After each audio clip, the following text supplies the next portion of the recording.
young people of pretty much all races, all backgrounds want to get married. But when you look at the demographics of who's not getting married today and where it's fallen off, college-educated women are getting married and having kids like it was the 1950s. The fall off in marriage and the fall off in fertility has been concentrated among poor working class women. And it's not because they don't want to get married. It's because there's not enough marriageable men out there. You say there's an assault on marriage.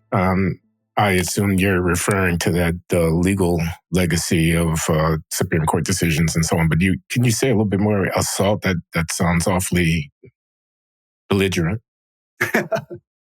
No, it does. And of course, trying to sell a book, so you're going to have a title that's a little more racy than everything else. But there are a whole bunch of policies that make it harder for people to get married. The biggest of those I touched on earlier, which is marriage penalties, which, when you read pretty much anyone on the left on this question, including the great Melissa Kearney, who has a book on the two-parent privilege. Yeah. She'll say, look, you can't blame welfare marriage penalties because the spending on welfare has gone down, and it's not that big a program as it used to be. And that's all true. However, there's so many more marriage penalties beyond just AFDC or now TANF.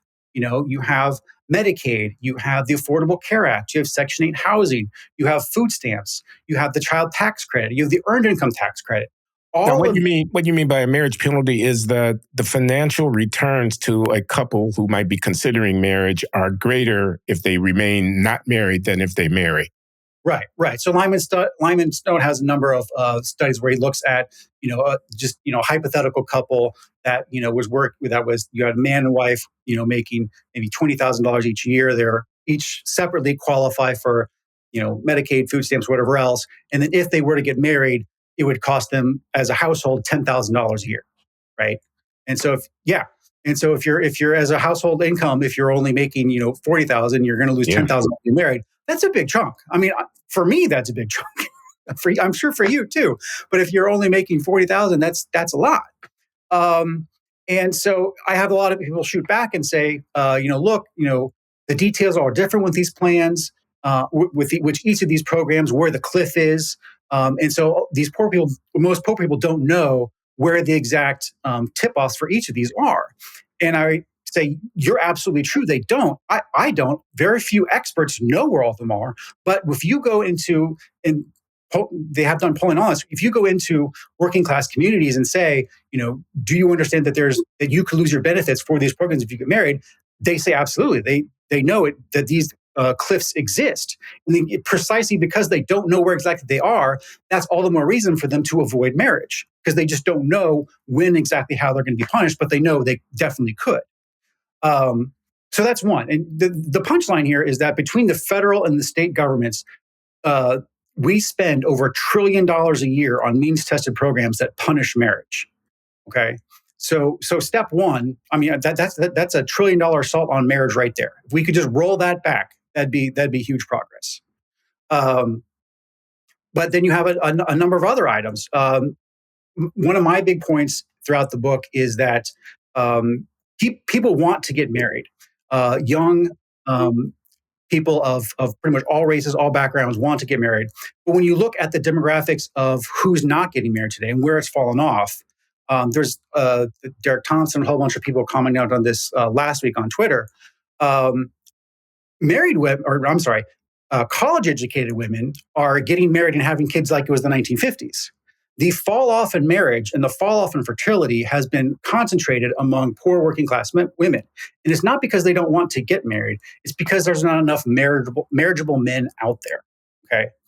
Meaning that there's not enough men who make enough money, have enough economic security to provide for a woman that would allow them to say, you know what, I don't want to be married to the state and these welfare programs. I'd rather be married to a man, which unfortunately is the choice we face them to make. So using that logic, my book says, look, every time the federal government has a policy which lowers the wages for working class men, that makes it harder for both men and women to get married and lead the lives that they want. Okay. So, when you look at immigration policies, we have tons of illegal immigrants, both low-skill immigrants. Those come in and they lower wages. Certain trade agreements have also lower wages. And And then I also name a bunch of other programs that make it harder for men to become active contributing members, which aren't even political yet. When you look at, I mean, we just watched the Super Bowl, although now that I look back on it, I don't remember that many gambling ads. But if you go back and look at the playoffs, if you watch any sporting event these days, you are just inundated, slammed with a bunch of gambling app advertisements. Yeah, Okay? I've noticed. Yeah. And because they've been gone on a state by state basis, they've done a number of studies on these. And online gambling through gambling apps is just terrible. It raises bankruptcies, credit card debts. The economic strain it puts on communities is through the roof. It's just terrible. And then the punchline is, guess who's hit the hardest? Young The working, women and children. well, young working class men. Those are the people most likely to be betting. To gamble. Right. Right. Those are the people most likely to be gambling. So this app, this technology, this freedom that we have that didn't exist 5-10 years ago is already making marriage harder because it is affecting the most vulnerable populations amongst that we need to be stepping up and becoming productive. And instead, it's making them more economically vulnerable. Would you outlaw online gambling or that kind of easy, I got my phone, I can make a bet engagement with gambling? If I was all powerful, yeah, I will. I'm not super against gambling. I remember way back when this was first percolating. Someone's like, "But you like going to Vegas?" And I was like, "You know what? I'm for gambling. If you have to go to the desert or the middle of nowhere, New Jersey, for a weekend to gamble, I think that's fine. But to have it so pervasive that you can do it anywhere, anytime." I just feel that's just an existential level threat as opposed to a vacation destination. It also exposes, doesn't it, the weakness in some ways of our political structures, in that this is an indirect way of taxing people. It's like a tax on stupidity or something, and rather than directly tax them and be accountable for the fact that you're taxing them, you have state lotteries and you have whatever taxes are being levied on the commercial transactions of these gambling portals and things like that. No, you're absolutely right. And I'm glad you attach state lotteries to that, which are a slightly less pernicious version of this. But even state lotteries, you can now do over the phone. But particularly with state lotteries, I had a friend once in law school who had like a part-time job with like the state gambling board in Maryland, and like they had like very specific rules about how they advertised and what communities they could advertise to, specifically because of these kind of issues as to they knew who they were taxing, as you would put it. And the online apps today have no such thing. There's no regulations about when they can advertise, who they can advertise. I mean, I'd be happy with a step in the right direction of just banning the advertising for it, or at least banning the advertising for it during games.